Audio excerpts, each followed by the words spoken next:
And now I would like to invite our first speaker. Folarin, you're here. Yes, Folarin is here with us, and he will speak on AI and dedication, a downdraft or a leapfrog moment. Word goes to you, Folarin. Hello, everybody.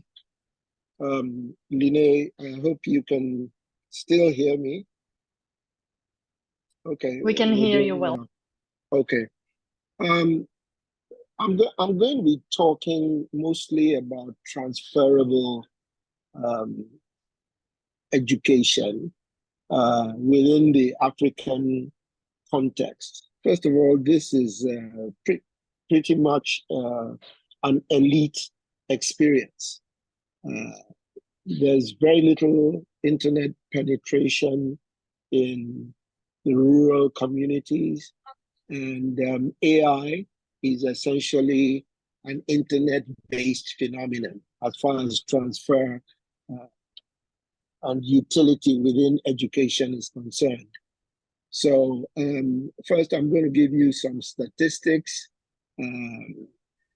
Penetration of cell phones, smartphones is about 40%. And in Africa, and Nigeria pretty much tops that list. Laptops, on the other hand, has a penetration of just 7.7%.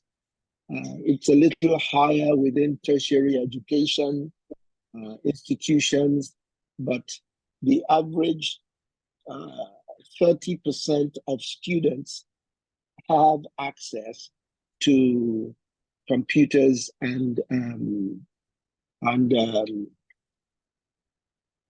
that kind of technology.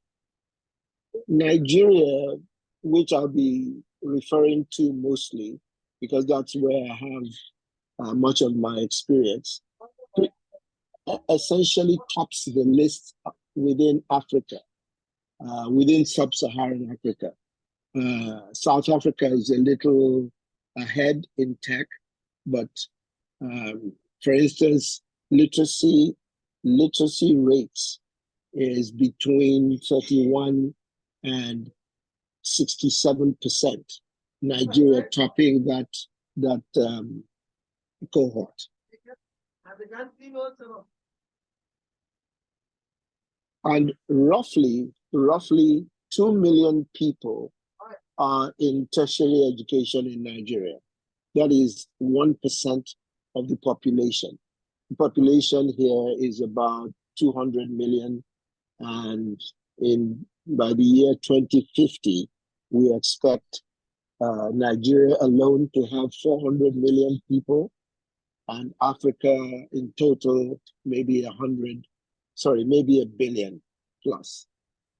Number of secondary schools, about 27,000. And that is at the present time. Modeling what the demand for AI and education will be very complex to handle. So I'm going to be talking a little bit now about the taxonomy of education with respect to AI. I see AI for education, that is systems, how will the education system be affected and how will it respond? Then there's a question of scale. How many students will be in a position to participate and interact with AI? Then there's the business of branding. Okay, there are some really top flight universities in the world now, and some universities that are not so good. So I think AI is going to do a lot to level that playing field.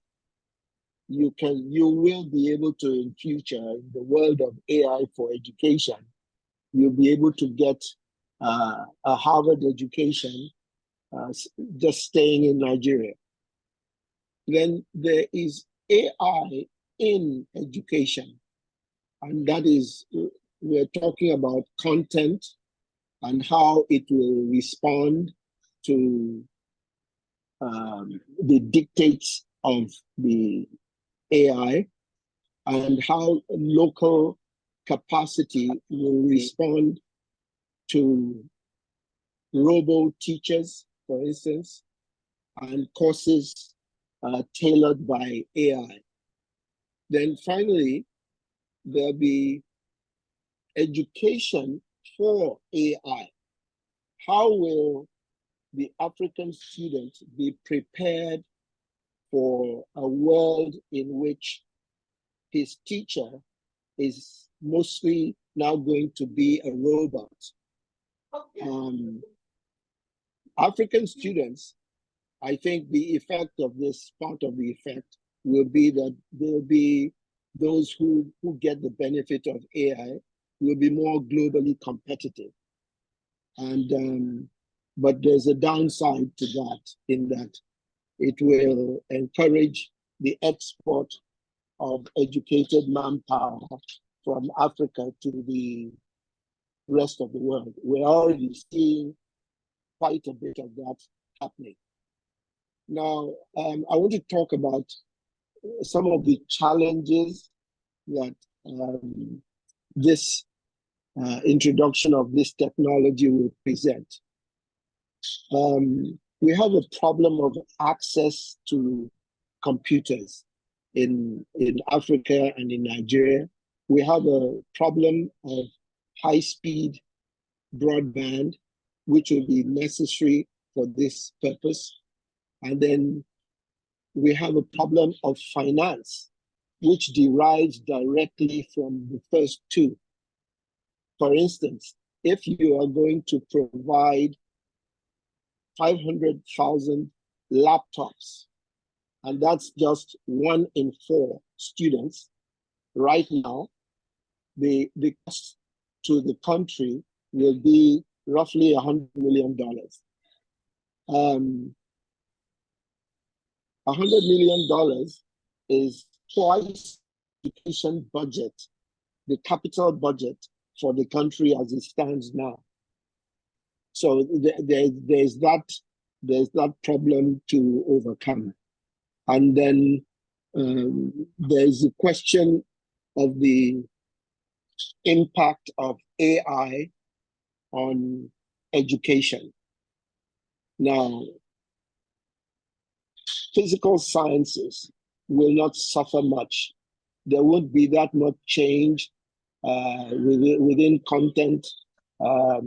Maybe students will be better instructed and so on. But for the social sciences, the impact could be tremendous. I mean, think about if you have to mix social media plus propaganda plus what is now Afro-pessimism. And I'm talking about, after this program, Google grandma or Google baby. It will show you white babies, white grandmothers, everything looking very nice. If you introduce the word African or Black babies into it, suddenly the picture shifts to a starving child, a country in famine, and so on. So there's a very interesting take on the way that information is training AI, and that can have major repercussions for Africa as a continent. AI will open the inequality gap even wider. The children of the rich in Africa will be at par with their counterparts in Europe or in the US or in China. The poor will have zero exposure to this science or to this technology. And then the inequality gap will continue to widen. So lastly, just before my 10 minutes is up, I'm going to offer some solutions. Basically, funding has to change from budget as dispensed by government to impact budgeting or impact investing by citizens, wealthy citizens in these countries. We have to keep our eyes on the future of work and how people will be absorbed into the workforce when deploying AI. But I think that the most important thing will be how the education system responds to the changing environment that AI will create. We're going to need very radically different models for education funding than what we have now, because right now it's suppressing the entry of students, and it's very inadequate to the demand. Thank you very much.